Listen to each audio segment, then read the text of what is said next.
Blok mesin jebol karena bore up-nya kebangetan. Mekanik Pakistan harus putar otak untuk menangani masalah yang satu ini. Nggak perlu ganti karena customer request untuk diakalin aja. Beliau pun menyanggupi permintaan customernya. Dudukan crankshaft harus dihaluskan dulu dengan vibrator sampai kinclong dan tak ada baret halus.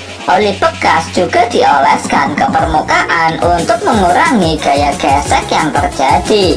Bahan mentah crankshaft dipasang dan diputar-putar sampai terlumasi dengan oli secara merata. Cap crankshaft juga harus dipoles sampai kinclong. Setelah semua kinclong, langsung pasangkan cap crankshaft dengan kunci L.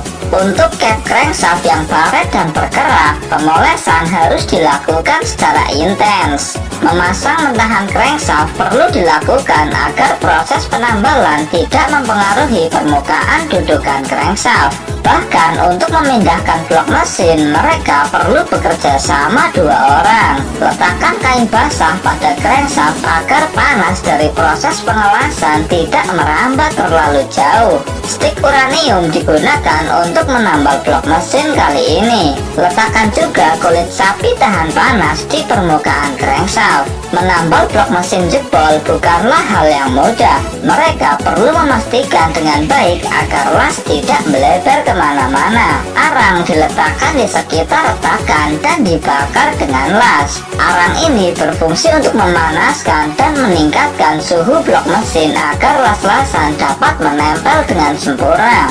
Permukaan retakan juga harus dipanaskan sampai berwarna merah menyala, bahkan hampir meleleh. Proses pengelasan harus dilakukan dengan sangat hati-hati. Perlu kerjasama yang baik untuk mengatasi objektif ini. Player lain harus aktif untuk menyiramkan air ke kulit sapi agar kulit tidak terbakar panasnya api. Teknik mengelas mekanik Pakistan sungguh mengagumkan.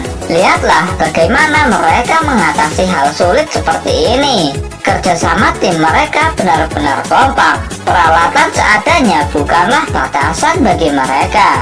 Cara beliau menggerakkan batang uranium dan pelontar api benar-benar seperti seni. Beliau harus berhati-hati karena di dekat retakan terdapat lubang baut yang tidak boleh sampai tersentuh. Benar-benar the next level of mekanik Pakistan. Mereka hanya perlu menggunakan las konvensional untuk memperbaiki dan membentuk ulang blok mesin yang jebol. Metode ini mungkin efektif untuk diterapkan pada mesin motor balap kalian yang jebol. Sudah rungkat karena kalah balap, ditambah mesin jebol, auto pusing 7 keliling.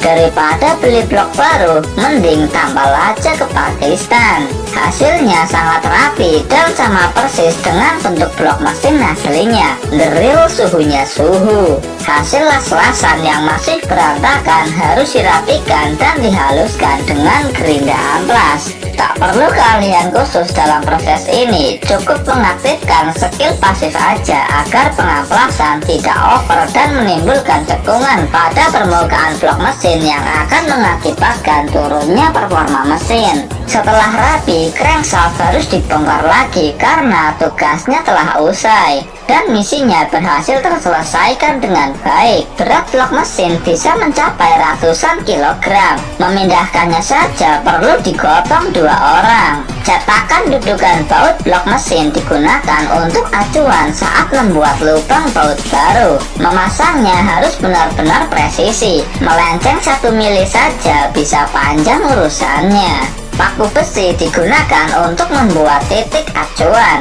Mata bor kecil digunakan untuk membuat lubang baru sesuai titik yang sudah ditentukan sebelumnya. Mengoperasikan bor duduk tidaklah semudah kelihatannya, apalagi untuk menyelesaikan objektif seperti ini yang membutuhkan akurasi dan presisi tingkat tinggi. Mata bor dengan ukuran yang sama dengan ukuran baut aslinya digunakan untuk melebarkan dudukan baut sebelumnya. Jika langsung menggunakan mata bor ini, maka akan berpotensi membuat blok mesin retak. Dudukan baut di sisi samping juga memerlukan proses treatment yang sama, benar-benar proses restorasi tingkat tinggi. Hasilnya pun tak bisa dianggap sepele. Untuk masalah kekuatan sudah pasti tak perlu diragukan. Bahkan blok mesin ini digadang-gadang mampu bertahan hingga puluhan tahun. Bengkel juga menyediakan garansi selama 30 hari. Overpower parah.